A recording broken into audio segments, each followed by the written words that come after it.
दोस्तों, क्या आप तैयार हैं आज का अनमोल वचन के लिए? तो चलो शुरू करते हैं आज का विचार के साथ। तब खलिहान अन्न से भर जाएंगे और रासकुंड नए दाखमधु और ताजे तेल से उमड़ेंगे।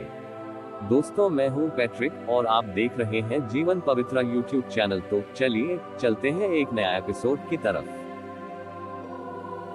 फिर यहोवा ने मूसा और हारून से कहा, लेवियों में से कहातियों की उनके कुलों और पितरों के घरानों के अनुसार गिनती करो, अर्थात 30 वर्ष से लेकर 50 वर्ष तक की अवस्था वालों की सेना में जितने मिलाप वाले तंबू में कामकाज करने को भर्ती है।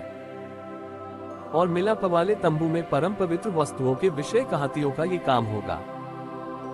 अर्थात जब जब छावनी का कूच हो तब तब हारून और उसके पुत्र भीतर आकर बीच वाले पर्दे को उतार के उससे साक्षी पत्र के संदूक को ढांप दें।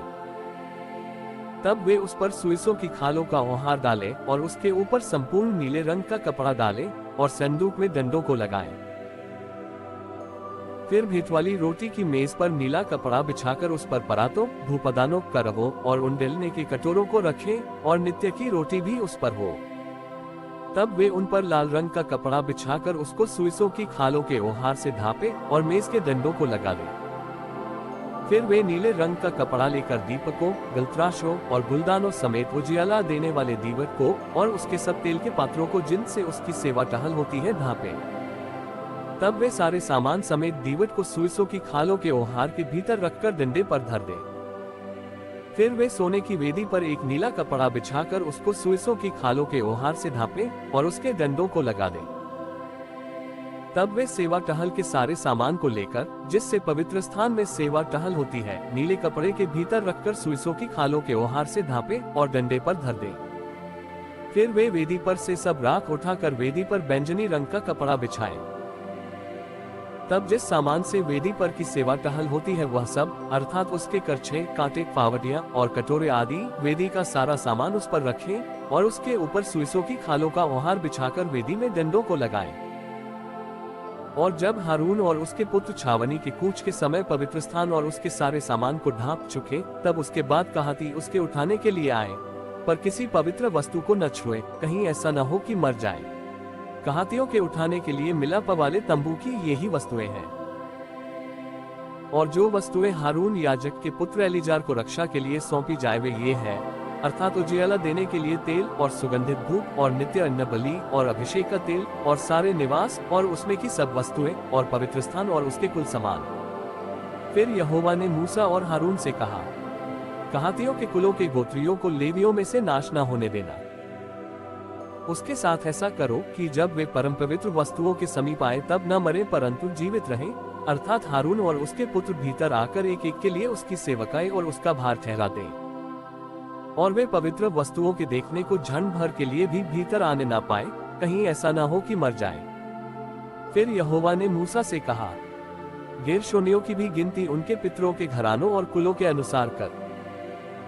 30 वर्ष से लेकर 50 वर्ष तक की अवस्था वाले जितने मिलाप वाले तंबू में सेवा करने को सेना में भर्ती हो उन सबों को गिन ले।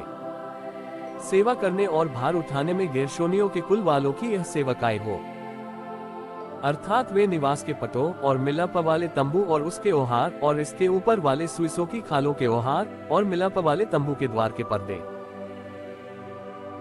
और निवास और वेदी की चारों ओर के आंगन के पर्दों और आंगन के द्वार के पर्दे और उनकी डोरों और उनमें बरतने के सारे सामान, इन सबों को वे उठाया करें और इन वस्तुओं से जितना काम होता है वह सब भी उनकी सेवकाई में आए।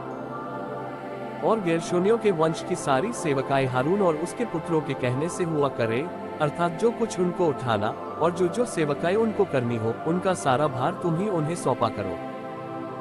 मिलाप वाले तंबू में गेर्शोनियों के कुलों की यही सेवकाई ठहरे और उन पर हारून याजक का पुत्र इतामार अधिकार रखे। फिर मरारियों को भी तू उनके कुलों और पितरों के घरानों के अनुसार गिन ले। 30 वर्ष से लेकर 50 वर्ष तक की अवस्था वाले जितने मिलाप वाले तंबू की सेवा करने को सेना में भर्ती हो उन सबों को गिन ले। और मिलाप वाले तंबू में की जिन वस्तुओं के उठाने की सेवकाएं उनको मिले वे ये हो, अर्थात निवास के तख्ते, बेड़े, खंभे और कुसिरियां और चारों ओर आंगन के खंभे और इनकी कुसिरियां, खूंटे, डोरियां और भांति भांति के बरतने का सारा सामान और जो जो सामान धोने के लिए उनको सौंपा जाए उसमें से एक एक वस्तु का नाम लेकर तुम गिन दो। मरारियों के कुलों की सारी सेवकाई जो उन्हें मिलापा वाले तंबू के विषय करनी होगी वह यही है, वह हारून याजक के पुत्र इतामार के अधिकार में रहे। तब मूसा और हारून और मंडली के प्रधानों ने कहातियों के वंश को उनके कुलों और पितरों के घरानों के अनुसार 30 वर्ष से लेकर 50 वर्ष की अवस्था के जितने मिलापा वाले तंबू की सेवकाई करने को सेना में भर्ती हुए थे, उन सबों को गिनती। और जो अपने अपने कुल के अनुसार गिने गए वे 2000 कहातियों के कुलों में से जितने मिलापा वाले तंबू में सेवा करने वाले गिने गए वे इतने ही थे। जो आज्ञा यहोवा ने मूसा के द्वारा दी थी उसी के अनुसार मूसा और हारून ने इनको गिन लिया। और गेर्शोनियों में से जो अपने कुलों और पितरों के घरानों के अनुसार गिने गए, अर्थात 30 वर्ष से लेकर 50 वर्ष तक की अवस्था के, जो मिलापा वाले तंबू की सेवकाई करने को सेना में भर्ती हुए थे, उनकी गिनती उनके कुलों और पितरों के घरानों के अनुसार 2630 थी। गेर्शोनियों के कुलों में से जितने मिलापा वाले तंबू में सेवा करने वाले गिने गए वे इतने ही थे। यहोवा की आज्ञा के अनुसार मूसा और हारून ने इनको गिन लिया।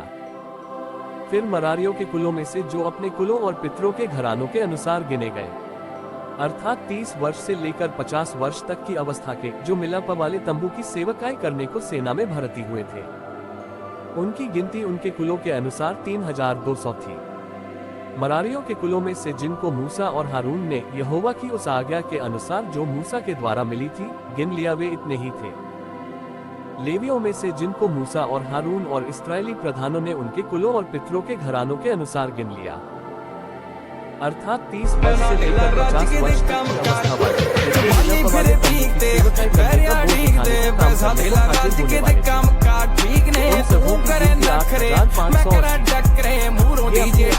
और बोझ ढोने के अनुसार यहोवा के कहने पर गए। जो